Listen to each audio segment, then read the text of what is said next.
The collapse of the Birch Glacier above the village of Blatten in the Lötschental Valley, Switzerland, occurred on May 28, 2025 at 3:30 p.m., devastating approximately 90% of the village.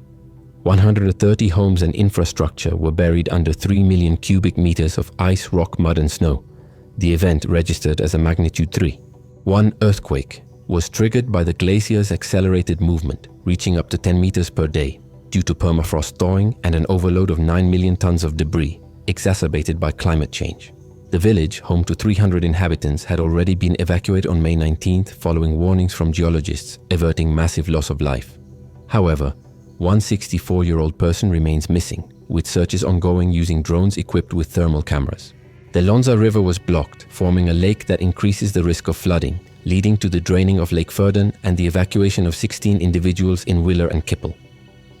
The Swiss army has been mobilized and the government has pledged financial support. While Mayor Matthias Bellwald expressed hope for reconstruction despite the lengthy process, the crisis has highlighted the region's vulnerability. Enhanced drone surveillance, LiDAR technology, and ESA satellite data are being implemented to assess ongoing risks as the glacier remains unstable. Postings on X reflect widespread shock, with users labeling the event a century-defining catastrophe and linking it to climate change, which has already reduced Switzerland's glacial volume by 10% between 2022 and 2023. The disaster underscores the vulnerability of the Alpine region, with experts warning that without action against global warming, Swiss glaciers could disappear within a century, increasing the frequency of such collapses.